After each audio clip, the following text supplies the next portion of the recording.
بسم الله الرحمن الرحيم.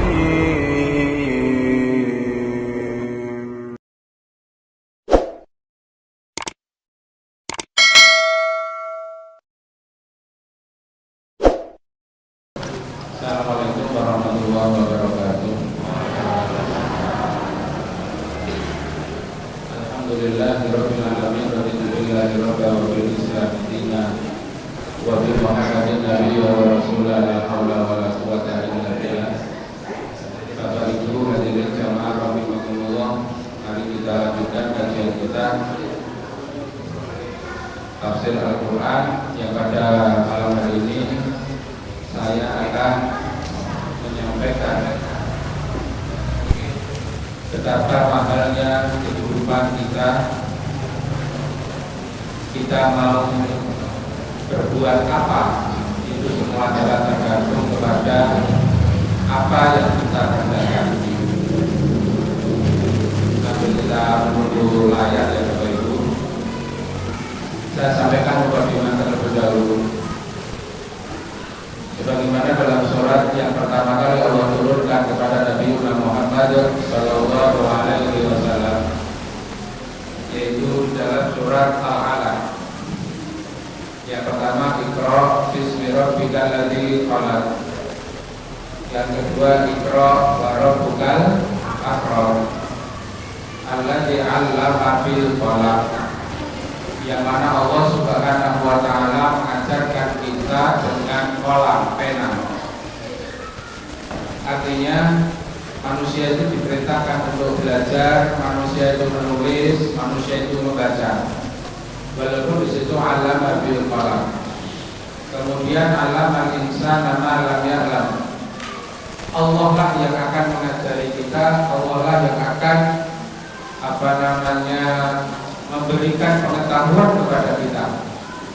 Sebenarnya ilmu itu semuanya kembalikan kepada Allah. Manusia itu tidak punya ilmu apa-apa. Kalau kita pakai ayat Al-Alaq, allama bil qalam, allama al-insana ma lam ya'lam. Yang mengajarkan kita ini adalah Allah. Di dalam ayat yang lain Allah menyampaikan wa ma utitu minal ilmi illa qalila. Kita ini diberi ilmu oleh Allah hanya sedikit sekali. Jadi tidak ada manusia itu merasa pintar, tidak ada. Manusia merasa pandai, tidak ada. Atau manusia itu merasa dirinya paling hebat, tidak ada. Sekalipun orang itu telah menemukan teknologi yang luar biasa, ya, menemukan teknologi, menemukan yang sangat luar biasa, tetap itu manusia belum dikatakan manusia itu menguasai segalanya. Karena kata Allah, wa ma utitu, aku berikan kepada kamu minal ilmi, dari ilmu itu hanya sedikit sekali. Oke, jamaah yang dirahmati Allah, di kajian kita malam hari ini yaitu kajian tafsir Al-Quran dengan tema niat di waktu belajar. Artinya kita belajar itu harus seperti ayat yang saya sampaikan, kita harus belajar. Dan kita belajar itu tidak ada batasan waktu. Sampai kapan kita harus belajar? Ya belajar terus menerus. Dalam bahasanya long life education. Belajar sepanjang masa. Kita ini belajar sepanjang masa. Kapanpun kita ini harus belajar. Tidak ada intinya kita ini harus mencari ilmu. Jadi jangan sampai mengatakan aku wis tua, aku rasa sinau. Tidak. Kita walaupun kita ini sudah tua, kita tetap harus belajar. Ya, coba kalau dia mengatakan aku wis tua rasa sinau, ini kira-kira ngomong gak aku wis tua rasa mangan gitu. Ini ya tua tetap mangan ya. Atau bilang begini, aku wis tua rasa kayak duit gitu ya. Walaupun tua masih pegang duit enggak? Masih ya. Masih pengen beli, masih pengen jajan, masih pengen beli sesuatu.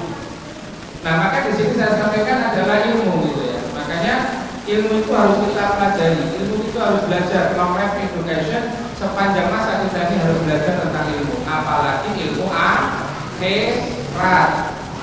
Ya, ilmu akhirat. Kalau ilmu dunia boleh berhenti, Pak. Ini ilmu akhirat harus kita cari terus menerus.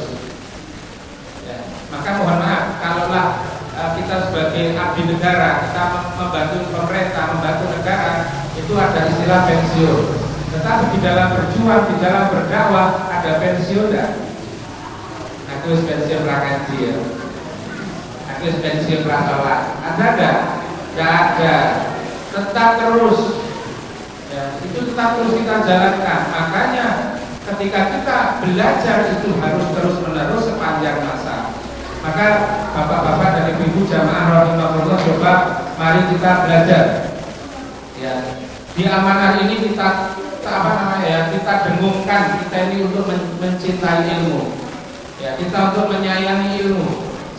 Karena yang namanya ilmu memang didapatkan dengan cara kita harus belajar. Oke. Ini ya, niat kita harus belajar. Ya. Kita harus niat belajar. Nah, lanjut Mas. Next. Nah, ini. Langsung ini. Oh iya, benar. Niat di waktu belajar. Yang bahasan yang pertama, nanti kita akan membahas dua. Yang pertama adalah niat belajar. Ini yang di waktu kita niat belajar. Apakah kita ini harus perlu niat? Gitu. Maka sekarang bahasan di sini yang saya tekankan adalah kita ini harus berbicara tentang niat. Mungkin kita mengatakan niat ini gampang, aku harus makan niat, gitu ya. Saya mau sholat niat. Kita hanya mengatakan aku mau sholat. Apakah niat cukup demikian? Tidak. Maka di sini sangat pentingnya yang namanya niat, Bapak Ibu. Sumalaku dalahu minaniyah, ya.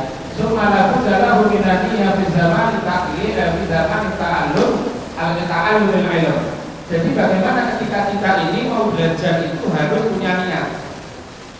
Coba saya mau tanya, orang bekerja itu niatnya apa? Apa? Orang bekerja itu niatnya apa? Cari uang. Coba mohon maaf, jenengan niat bekerja, berarti niatnya bekerja itu dapat uang. Ketika niat mau dapat uang, saya mau tanya, ketika mengerjakan niat mau dapat uang itu dikerjakan dengan sungguh-sungguh apa dengan malas-malas? Dengan sungguh-sungguh. Karena ternyata niat itu ada lanjutan, yaitu tujuan. Ada lanjutan yang namanya target.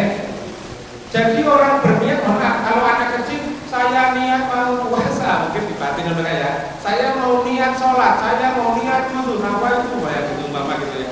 Itu mereka niat. Tetapi niat tidak hanya cukup sedemikian rupa. Umpama Bismillah aku niat golek ilmu. Tidak hanya cukup aku niat golek ilmu. Walaupun niat itu di dalam hati. Tapi niat itu punya target, niat itu punya tujuan, sehingga dijalankan dengan penuh kesungguhan. Maka orang kerja itu niatnya cari duit supaya dapatkan uang. Targetnya mendapatkan uang. Targetnya lagi uang yang banyak. Gak cukup hanya 5 juta, cari 10 juta, cari 15 juta, cari terus. Itu namanya dibarengi dengan niat. Maka di sini nanti akan ada kelanjutannya. Apapun yang kita kerjakan itu tergantung pada niat. Mohon maaf, ketika orang malas kerja, orang nggak mau kerja, berarti punya niat apa enggak? Nggak punya niat. Ketika orang nggak punya niat kerja, ya dia tidak akan mungkin berangkat kerja. Jangan mau ke masjid jamaah tadi punya niat nggak? Sholat jamaah isya tadi niatnya mau apa? Aku bismillah harus sholat isya. Memang jangan niat sholat isya, tapi niat sholat isya targetnya apa? Tujuannya apa? Sehingga orang yang niat itu akan dituntut di dalamnya ini nanti ya. Innama idzan aniyah hiya al-aslu fi jami'il af'ali qawlihi alaihi salam innamal a'malu binniyat. Jadi di sini ada keterangan jelas ya. Aniyatu hiya al-aslu fi jami'il af'al, sebagaimana apa yang disampaikan oleh Rasulullah, innamal a'malu binniyat. Sesungguhnya apapun yang kita lakukan itu tergantung niat. Maka di sini nanti di dalam hadis yang lain ya, di dalam hadis yang lain nanti diterangkan. Tapi sebelum saya masukkan ke situ, saya hanya mengutek-utek tentang niat dulu. Niat tidak hanya aku ingin belajar, tidak, tapi niat harus dilaksanakan dengan sungguh-sungguh, dilaksanakan dengan maksimal, karena niat mempunyai tujuan, niat mempunyai target. Sekarang yang kedua, tapi bekerja. Orang sekolah itu niatnya apa? Orang sekolah itu niatnya cari ilmu. Coba orang sekolah niatnya cari ilmu, setelah dapat ilmu niatnya untuk apa? Hah? Coba orang sekolah itu dapat ilmu, dapat tulisan, ijazah, atau bisa kerja, gimana? Sekolah itu dapat ilmu, dapat ijazah, apa ini kerja? Artinya aku udah sekolah lah, kamu kerja. Niatnya untuk apa itu? Niatnya yang mana itu? Nanti ada targetnya, Pak. Makanya kalau orang itu belajar, aku mau sekolah, aku niat sekolah karena saya ingin mencari ilmu, saya biar pandai, saya biar pinter, saya biar ngerti, saya biar tahu. Mungkin niat begitu ya. Setelah itu, oke, dia kan sungguh-sungguh belajar, baca buku, baca ini, baca ini. Sekarang ada lagi yang niat, aku niat sekolah si penting itu, aku sekolah si penting itu, ijazah, sinau betul. Sinau apa enggak? Yang ketiga, sekolah yang penting, aku sekolah yang penting rasa harus itu ilmu, rasa harus baca ijazah, yang penting aku rampung sekolah iso nyambut gawe. Yang penting kerja. Walaupun ada kerja itu linear dengan sekolahannya, ada yang tidak linear dengan sekolahannya. Yang penting kerja. Oke, saya tidak perpanjang, tapi saya hanya menekankan tentang niat. Maka Bapak Ibu, niat itu di dalam hati kita yang penuh dengan kesungguhan, dengan target, dengan tujuan. Jangan hanya saja bahwasanya kita ini niat, kemudian hanya di lisannya saja. Ngajiran Mas ngaji, ngajiran Mbak ngaji. Mau ngaji kok tekan masjid, ngantuk. Itu namanya niat tapi nggak sungguh, niat nggak serius. Ya, maka niat di sini adalah kesungguhan dan keseriusan. Maka sangat-sangat ditekankan oleh Rasulullah SAW. Innamal a'malu binniyat. Coba bahasa Indonesianya itu Mas, terus saya juga dengar. Wajib berniat ketika kita belajar. Sebab niat itu menjadi pokok dari segala hal. Mohon maaf, pokok dari segala hal. Maka kita ini niatnya nggak serius, berarti pokoknya kan nggak serius. Artinya sesuatu yang itu menjadi urgent, menjadi pokok, dia nggak melaksanakan dengan baik-baik. Artinya niatnya setengah-setengah, niatnya nggak serius, ya kan? Nah, sebagaimana sabda Rasul, sesungguhnya amal-amal perbuatan itu tergantung sama niatnya, terserah sama niatnya. Maka di dalam bahasa yang lain, sebesar itu keinsafanmu, sebesar itu keberuntunganmu.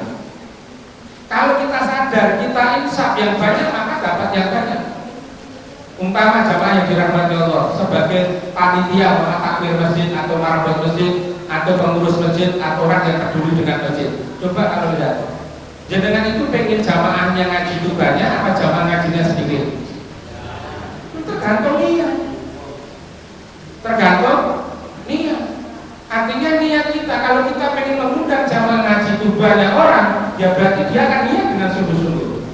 Kalau dia mengatakan ngaji saat kali solusi belum terkoyo meter ora belum serapopo, berarti nggak ada niat, setengah-setengah. Maka di sini Allah mengatakan ini indah berniati. Aku itu tergantung prasangka hambaku. Hambaku berprasangka kepada aku seperti apa kata Allah. Nah kita berprasangka kepada Allah dengan penuh maksimal, Allah kabulkan. Tapi kalau kita setengah-setengah kepada Allah, Allah nggak kabulkan. Maka Bapak Ibu, ibadah itu yang serius, ibadah itu yang tenang, maka Allah akan kabulkan. Seperti baca Quran, kalau kita baca Qurannya setengah-setengah, nggak niat baca Quran, ya Allah nggak kabulkan. Ini kita baca Qurannya serius, target setiap hari harus sekian-sekian, Allah akan kabulkan. Maka ini indahnya diambil. Aku hanya sekedar menurut prasangka hambaku. Bagaimana hambaku berprasangka kepadaku? Oke ya, membuat niat ya Pak, Bapak Ibu. Niat jenengan yang sungguh-sungguh. Sebesar itu keinsafanmu, sebesar itu pula keberuntunganmu. Ya, lagi ahsantum di anfusikum. Kalau kamu banyak berbuat kebaikan, ya kebaikannya kembali kepada dirimu. Tapi kalau kamu berbuat kejelekan, ya kejelekannya kembali kepada dirimu. Itu sebenarnya adalah ketergantungan niat kita. Sejauh mana niat kita? Lanjut Pak. Nah ini hadis yang lain ya. Arabnya dulu, Indonesia dulu Pak. Ini karena hadisnya sama. Nah Dari Umar bin Khattab radhiyallahu anhu, dia berkata, aku mendengar Rasulullah bersabda, semua perbuatan tergantung niatnya. Dan ulang ini hadis pertama, hadis kedua. Innamal a'malu binniyat. Sesungguhnya amal perbuatan itu tergantung niatnya. Mohon maaf. Kalau jenengan itu ingin mendapat gaji, kalau mendapat hasil yang banyak, kira-kira kerjanya harus semangat apa enggak? Harus serius, harus sungguh-sungguh, harus semangat. Kalau kita pengen pintar, kalau kita pengen punya ilmu, ya harus belajar, harus baca, harus sungguh-sungguh. Maka semua tergantung niatnya. Niat. Coba sekarang contoh kecil aja dengan Bapak Ibu gini. Ketika sholat subuh, ketika ada panggilan as-sholatu khairun minan naum, maka nomor itu. As-sholatu khairun minan naum. Jangan mendengar kalimat adzan, as-sholatu khairun minan naum. Jangan berangkat apa? Tergantung niat. Tergantung niat. Jangan krungu dan niat yang enggak mana. Ini jangan krungu ada niat, insyaallah jangan berangkat karena ada niat. Maka Bapak Ibu, niat begitu ditekankan oleh Rasulullah berulang-ulang sampai di sini dari Umar bin Khattab radhiyallahu anhu, dia mendengar Rasulullah bersabda, semua perbuatan itu tergantung niatnya. Jadi niat jenengan perbuatan jenengan itu nilainya berapa ya tergantung sebesar niatnya. Ya, tergantung niatnya. Maka amal perbuatan kita akan dinilai 6 apa 9 apa 10 itu adalah tergantung sama niat. Saya baca lanjutannya. Nah, maka atasnya gimana? Nah, semua perbuatan dan balasan bagi tiap orang yang tergantung pada yang diniatkan. Ini innamal a'malu binniyat wa innamal likulli imri'in ma nawa. Jadi balasannya, pahalanya, nilainya ya, bagi setiap orang yang melakukan perbuatan tergantung pada niatnya.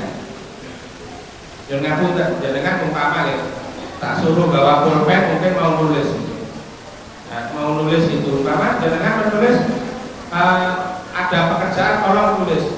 Jangan nulisnya kalau malas nulisnya gini. Kira-kira hasil tulisannya bagus apa enggak? Ini bagi yang tenanan nulisnya sungguh-sungguh serius, kira-kira bagus apa enggak? Artinya saya tekankan keseriusannya.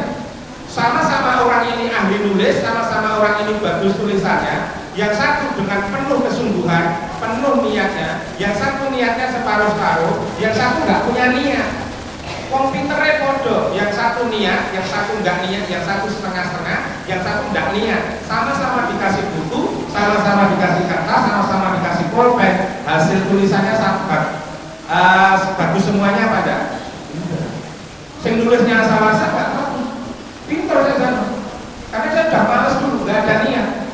Orang niat. Mohon maaf, orang itu kalau nggak niat, mohon maaf ya, orang itu kalau nggak niat, dipaksa kayak apapun, berbuat apa enggak? Ya, maka niat. Maka ditekankan lagi, balasan bagi tiap orang yang melakukan perbuatan itu tergantung niatnya. Maka ini monggo niat Pak. Walaupun ini pelajaran niat itu sudah dipelajari sejak SMP kelas 1 bab fikih, bahkan SD fikih sudah mengajarkan tentang niat. Maka monggo niat ini kita ulangi kembali, kita seriusi, kita sungguh-sungguh. Ya, termasuk mohon maaf, jangan adakan gerakan-gerakan kayak gini pakai niat apa enggak? Niat. Nek enggak niat, Allah enggak menghitung. Maka balasan bagi tiap orang tergantung pada apa yang diniatkan. Lanjut ya. Barang siapa yang punya hijrahnya karena dunia, ya dia akan mendapatkan apa yang dicapai dari dunia. Barang siapa yang melakukan hijrah karena perempuan, maka yang didapatkan ya dia hanya sekedar sampai menikahinya saja. Maka hijrahnya adalah kepada apa yang diniatkan. Ini salah satu contoh jemaah yang dirahmati Allah, saya cerita saja ya. Kalau hijrah kita ini hanya karena wanita, ya yang didapatkan ya dia hanya sekedar menikahinya saja. Salah satu contoh di dalam riwayat ini, nih Bapak Ibu, ada tulisannya nggak? Coba lihat. Terus teks, nggak ada ya, nggak ada. Ketika nggak ada, coba di sini adalah ada seorang sahabat atau di zaman Rasulullah, ada seorang pemuda yang dia itu pertama kali ingin hijrah Rasul, karena hijrah mengajarkan, karena Rasul menyampaikan, jamaah semuanya, besok saya akan hijrah ke Madinah. Siapa yang ikut? Wah, ikut, termasuk pemuda tadi ikut hijrah. Mau saya ikut ya Rasulullah, saya ikut. Begitu ngerti orang perempuan yang dicintainya nggak ikut hijrah, mengundurkan diri. Ya Rasul, saya nggak jadi ikut hijrah.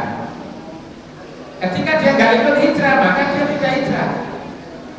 Ketika tidak hijrah, berarti dia mau hijrah itu karena ada orang yang ditaksir, ada orang yang ingin didapati cintainya. Maka Bapak Ibu, sebaliknya ketika ada orang yang mengikuti hijrah kepada Rasulullah itu hanya karena perempuan. Pertama dia nggak ikut hijrah karena Nabi hijrah dan perempuannya ikut hijrah, maka dia juga ikut hijrah. Berarti hijrahnya bukan karena mentaati perintahnya Rasul, tapi hijrahnya karena ada wanita yang dicintainya. Lah ini kata Rasulullah dalam hadis ini, laki-laki itu bukan mendapatkan ketaatan Rasul.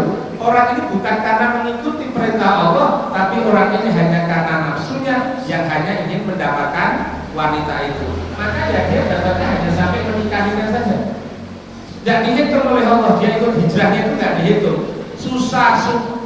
Suka dukanya ketika hijrah dia nggak dihitung berjuang, tidak dihitung beribadah, tidak dihitung dengan perjalanan ibadah pada Allah dan Rasulnya. Next, lanjut.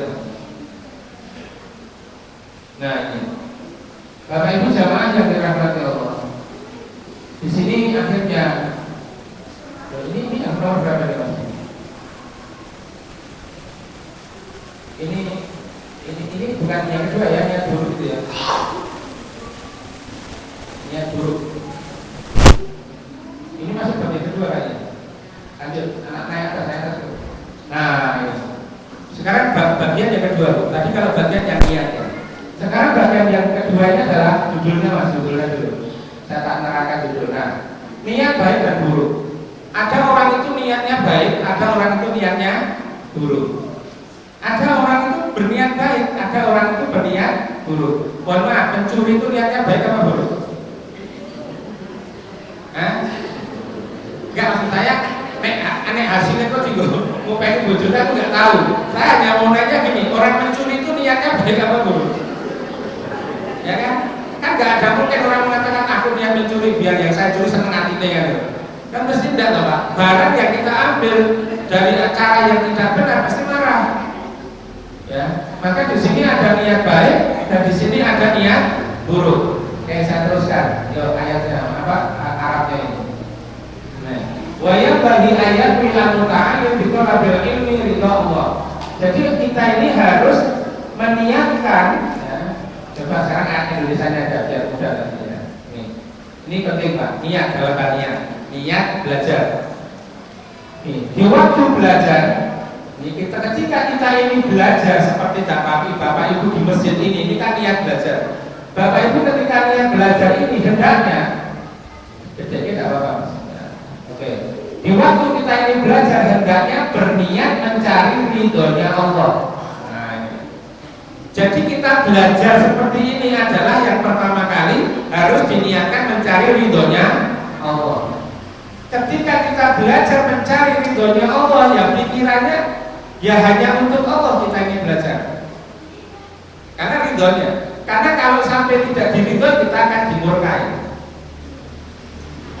Jangan punten Bapak Ibu jamaah yang dirahmati Allah. Jangan datang ke masjid. Jangan datang ke masjid niat mau ngaji Bapak. Diridhoi Allah kan diridhoi. Ini tapi jangan pulang di mau sandale kancane. Ridhoi enggak? Itu namanya dimurkai. Gitu loh. Dimurkai. Maka salah satu contoh ketika jenengan datang ke masjid mendengarkan pengajian mencari ilmu, jenengan berarti melakukan niat belajar hanya untuk mencari ridhonya Allah Subhanahu wa taala. Yang kedua. Ya, ini. Yang kedua, kita niatkan mencari ilmu itu untuk mendapatkan kebahagiaan akhirat. Maka tadi saya katakan kalau jenengan belajar hanya ingin untuk kerja, yang nilainya lain. Tapi kalau kita belajar ilmu, kita sekolah dan sebagainya untuk mendapatkan ilmu, dan itulah sesungguhnya. Maka ketika kami di pesantren dulu selalu disampaikan, kamu belajar membaca buku, cari ilmu, itu bukan untuk ujian. Tapi kamu baca buku memang kamu supaya dapat ilmu. Tapi orang-orang yang pikirannya baca buku untuk ujian, akhirnya belajarnya hanya mencari materi-materi yang kira-kira akan dikeluarkan ujian. Salah itu. Maka akhirnya muncul yang namanya kholasoh ringkasan. Akhirnya muncul lagi nanti contoh soal-soal dan jawaban-jawabannya. Sehingga kita nggak belajar buku. Contoh ini ya, saya baca bahwa buku kecerdasan rohaniah. Ketika buku kecerdasan rohaniah, ada pelajaran materi kecerdasan rohaniah, materinya begitu. Kemudian saya baca nggak semuanya, saya pilih-pilih saja. Ya akhirnya di sini niat saya baca buku hanya sekedar untuk menjawab ujian, bukan saya mencari ilmu. Kalau saya mencari ilmu, saya baca buku, keluar apa nggak keluar, yang penting saya baca buku ini. Ya, saya baca buku ini, dibaca, nanti nggak keluar nggak apa-apa, karena belajar bukan untuk ujian, tapi justru ujian untuk belajar. Nah, lanjut. Di waktu belajar hanya dari dalamnya mencari kebahagiaan akhirat. Maka Bapak Ibu, mari kita niati, kita ngaji ini saja hanya ingin mencari kebahagiaan akhirat. Kenapa mencari kebahagiaan akhirat? Karena ilmu itu sesungguhnya akan menjadi bekal kita untuk menghadap kepada Allah. Dengan ilmu itulah, nanti masih selanjutnya panjangnya. Dengan ilmu itulah sehingga manusia itu akan takut kepada Allah. Dengan ilmu itulah manusia akan mengerti mana yang harus diperintah, mana yang harus dikerjakan, mana yang harus ditinggalkan. Sehingga kehidupan akhiratnya akan bahagia. Saya harus ngaji, saya harus cari ilmu, saya harus bekerja, saya harus mengurus rumah tangga, saya harus ini, semuanya dengan ilmu yang kita dapatkan. Maka mencari ilmu itu sesungguhnya Bapak Ibu untuk mencari kebahagiaan akhirat. Ini sekarang untuk edukasi kita semua nih Bapak Ibu, untuk pembelajaran kita. Kalau ada perempuan sekolah tinggi-tinggi sampai S1, sampai S2, manfaat apa ada? Anak perempuan sekolah sampai S2, manfaat apa ada? Sampai S3, manfaat apa ada? Bapak-bapak putranya sekolah nanti S1, S2, S3, manfaat ada? Manfaat ada? Mohon maaf, jangan berpikiran begini ya, kalau itu sekolah dur-dur rawur oleh dapur ya. Jangan begitu, jangan begitu. Bapak-bapak juga begitu, malah ya sekolah dur-dur rawur oleh dapur ya. Jangan begitu. Kenapa? Sebenarnya ilmu yang diterima seorang wanita ketika S1, S2 sampai sebenarnya itulah mengolah kematangan dirinya, mengolah proses perjalanan hidupnya. Mohon maaf. SD nikah, SMP nikah, SMA nikah, kuliah nikah. Kira-kira dari nikah yang usia sekian ini kira-kira yang bisa mengatur kehidupannya yang mana? Yang SD nikah, SMP nikah, SMA nikah, apa kuliah nikah? Lebih handal, lebih kuat orang yang S2, S1 kuliah. Dia lebih mapan, dia lebih matang menghadapi berbagai macam proses-proses itu semuanya. Dia lebih kuat. Walaupun mohon maaf loh, kita kebodohan loh. Ya enggak, jangan begitu, tapi proses. Maka kematangan inilah yang mempengaruhi jiwa kita. Maka kalau Bapak Ibu jangan pernah berpikiran rasa sekolah dur-dur, jangan. Justru carilah ilmu selama kita ini mampu mencari ilmu itu. Lanjut, ya nanti ini ya. Memerangi kebodohan itu niat Bapak Ibu. Jadi niat kita belajar itu memerangi kebodohan diri kita. Jangan sampai kita ini bodoh, biar kita ini pintar, biar kita ini ngerti. Kalau kita nggak mau belajar kan nggak ngerti loh Bapak Ibu. Kita nggak mau sinau ya kita nggak ngerti. Umpama mohon maaf, mana sih anggota tubuh yang harus dibasuh ketika kita wudhu? Nek nggak ngerti ilmu nih, mohon maaf, wudhunya bener apa betul? Salah, dia nggak ngerti. Karena dia nggak ngerti, ya akhirnya seperti itu, ngawur gitu. Wudhunya asal-asal wudhu. Seperti dulu, mohon maaf, saya juga pernah mengalami ketika masih di SD ya. Bahkan yang kali mau wudhu itu yang penting nyemplung, belum ya wudhu. Bintik aja wudhu, dah. Karena punya anggapan yang penting basah. Anggota wudhunya yang penting semuanya basah. Tapi ternyata nggak begitu. Itu harus ada prosesnya. Dan situ ada urutan-urutan yang urut, nggak boleh dibolak-balik wudunya. Inilah Bapak Ibu, memberantas kebodohan. Jangan sampai kita ini bodoh. Maka mohon maaf, orang yang niat mencari ilmu berarti niat untuk menghilangkan kebodohan diri kita sendiri. Yang kita nggak mau bodoh. Ya. Mohon maaf Bapak Ibu jamaah yang dirahmati Allah. Menolong orang.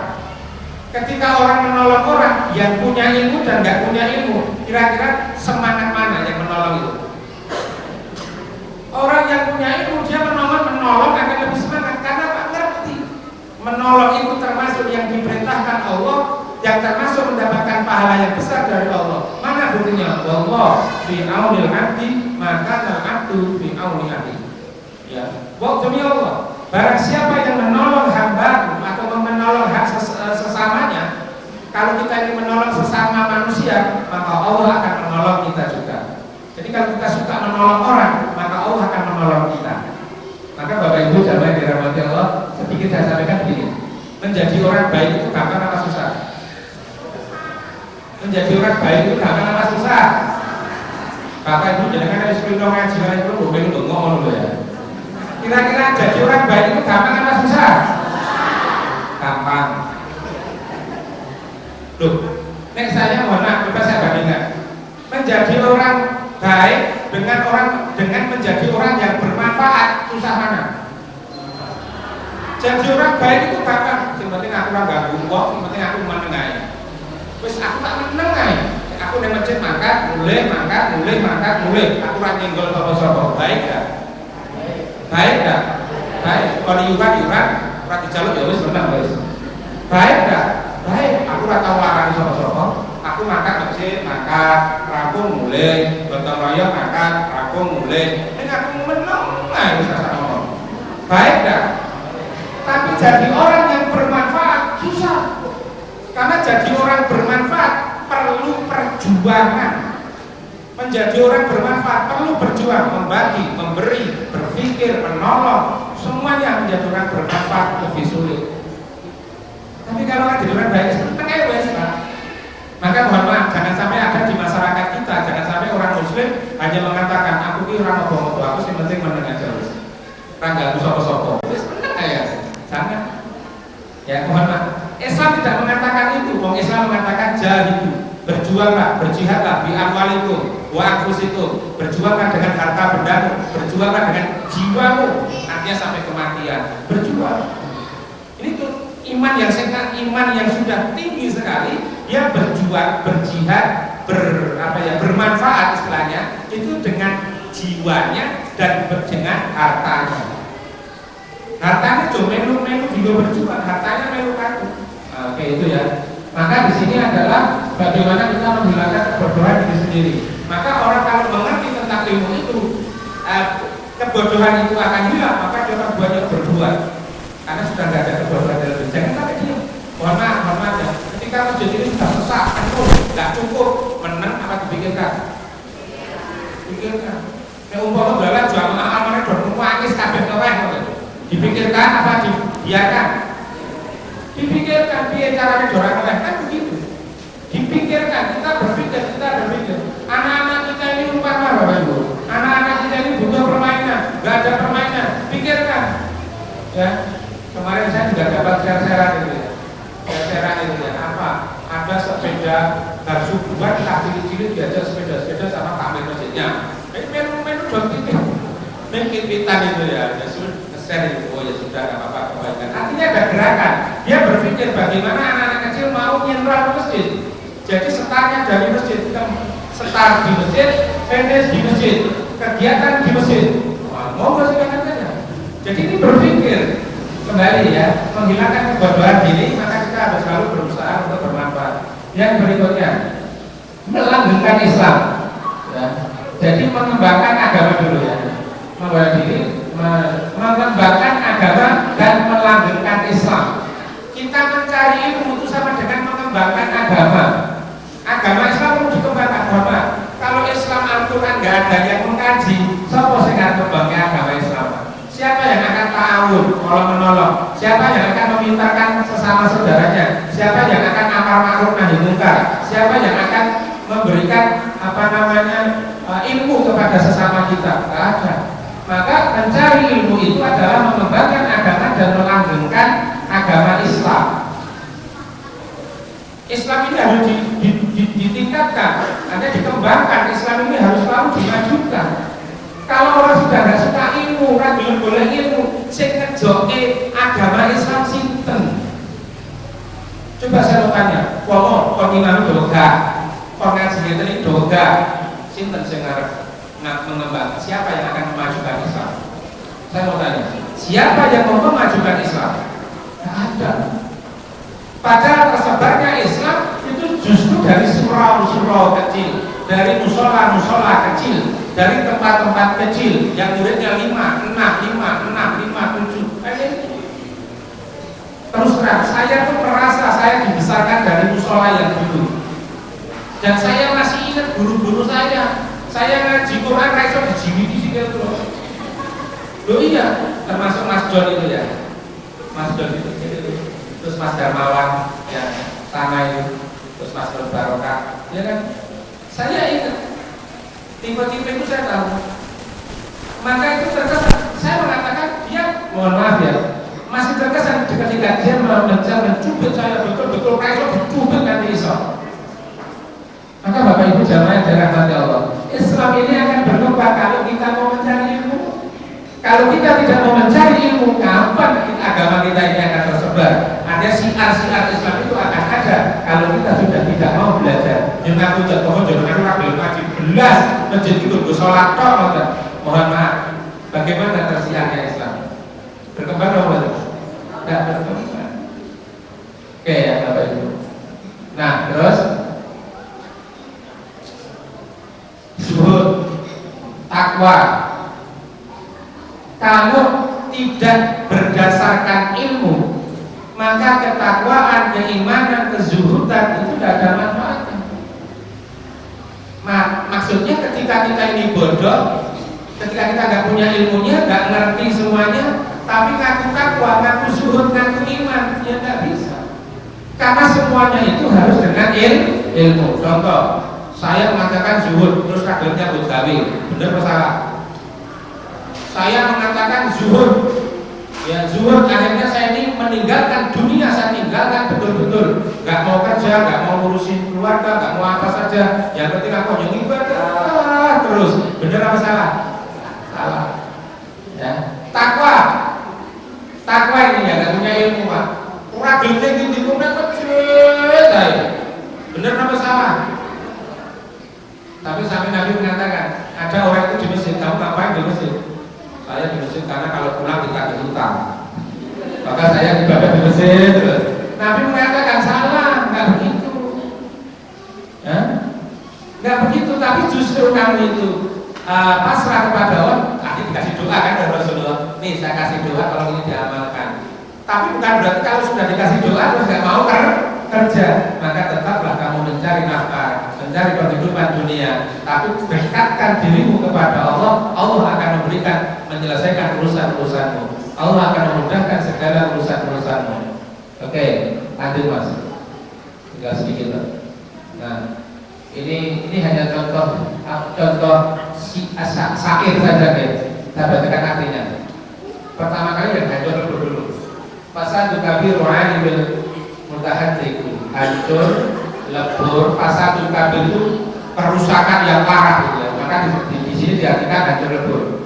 Akan hancur lebur. Siapa al-alimul mutahaddiq? Yaitu orang alim yang tidak teratur.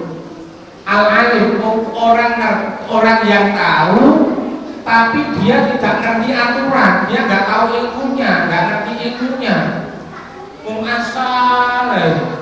Maka orang yang semacam ini akan hancur lebur, akan musnah, akan rusak.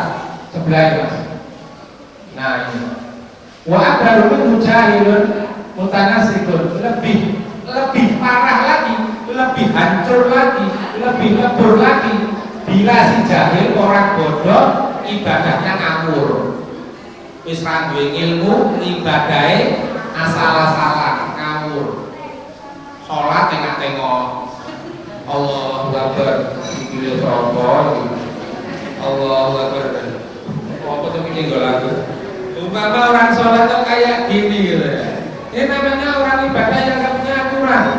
Mohon maaf, orang bodoh, orang yang gak ngerti ilmunya, ya ibadahnya seperti itu. Ya ini ada saling saja untuk menguatkan kita apa?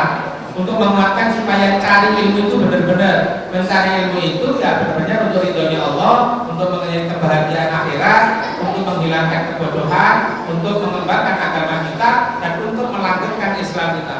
Islam itu harus dikuatkan sebagaimana firman Allah, in tansurullaha yansurkum. Kalau kita menolong Allah, di sini menolong Allah adalah menolong agama Allah.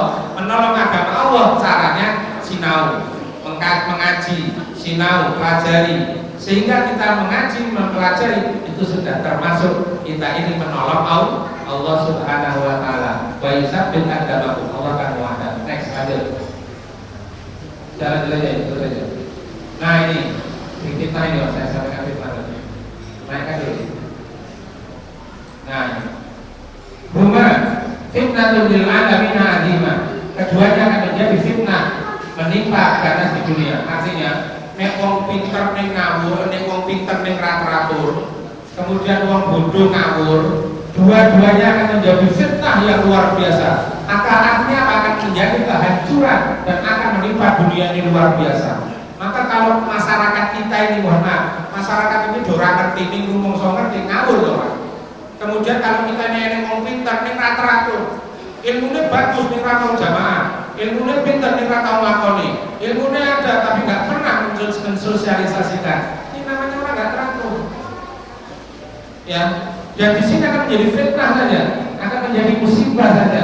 Maka kalau terjadi akan menimpa ganas di dunia, menimpa ganas itu akan menjadi malapetaka yang besar. Maka jauhi itu Pak ya. Maka kalau bisa kita punya ilmu, kita punya ilmu, kita mengerti mana yang harus kita lakukan, mana yang harus kita tinggalkan. Istilahnya orang mengatakan begini, ahlul ilmi wa ahlul ibadah. Wong ahlul ibadah harus ahlul ilmi. Karena wong ibadah orang duwe ilmu ora kacek, wong duwe ilmu orang ibadah ya ora kacek. Maka harus ahlul ilmi wa ahlul ibadah. Pengen tahu Pak contohnya? Contoh gini. Orang ahlul ibadah itu ada lebu masjid, dia sholat pertama mulai terakhir. Nenek keran kamar mandi mancur itu enggak? Paham ya? Keran kamar mandi itu mancur genjot terus. Daerah masjid wis metu-metu gitu aja. Orang kok kayak kok mancur genjot kayak kok tak tutupi tidak. Umpama metu. Umpama saya kagak AC ini kan kipas atau kipas aja lah. Ya dengan rampung sholat metu kipasan ini nyala terus, AC-nya sing nyala ditekne wae. Dia mengatakan apa? Aku kan yakin masjid ngaji, sholat ibadah. Aku ra mikiri AC, aku ra mikiri sekitar-sekitarnya. Itu namanya ahlul ibadah. Nek ahlul ilmi dia ngerti. Wong sesane wong kok jemur tak patenane babil. Oh ini kok biar hemat. Oh ini biar ini. Namanya ahlul ilmi. Nek ahlul ibadah dia mikirnya mau ibadah kok.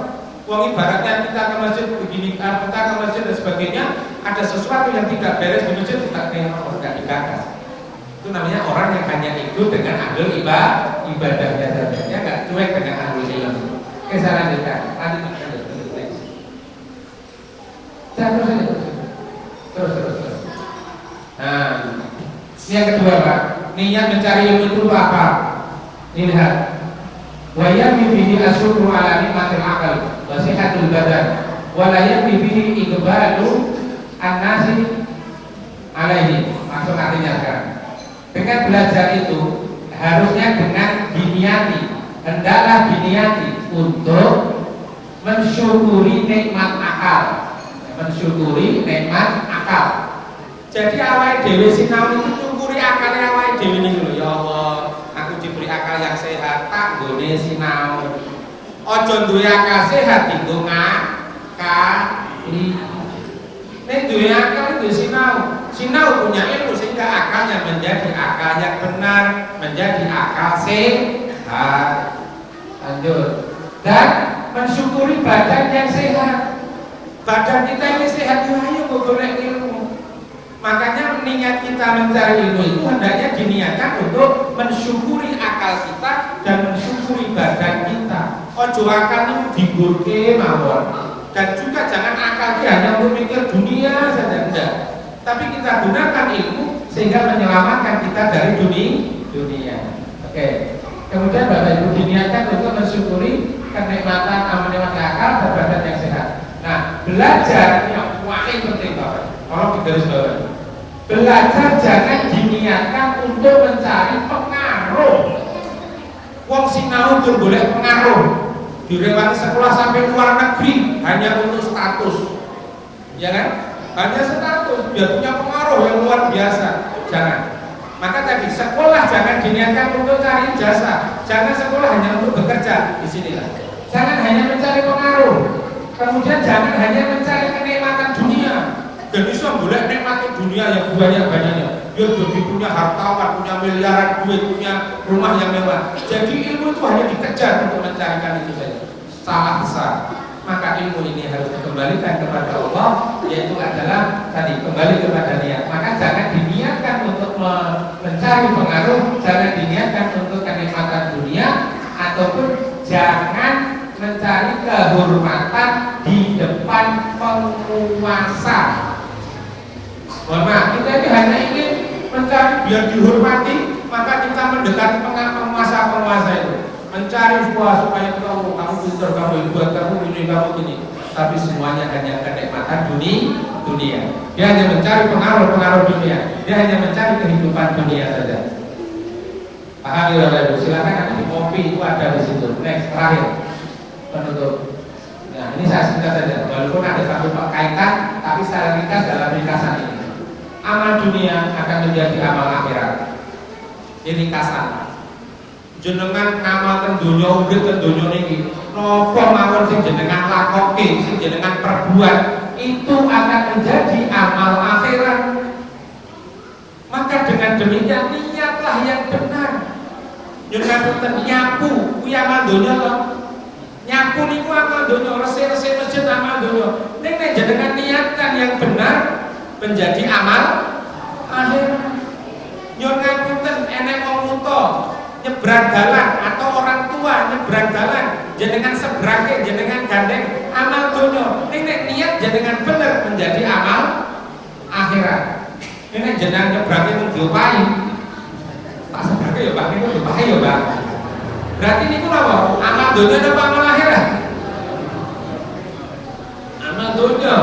Makanya amalan dunia akan menjadi amalan akhirat. Hati-hati Pak, hati-hati. Maka di dalam buku yang lain yang pernah saya baca, ad-dunya suqul akhirah.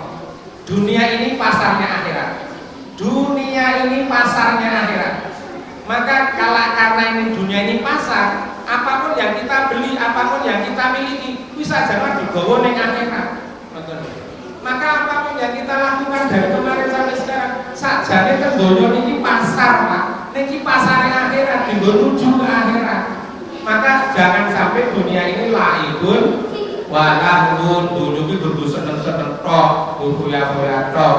Kayak TV tadi ya, TV tadi pagi itu saya setel ASN di tempat di Sumatera ya, di Sumatera di sebuah rumah, karena habis dilantik, terus kemudian dia syukuran ASN itu sambil joget, kemudian sambil bawa minuman keras.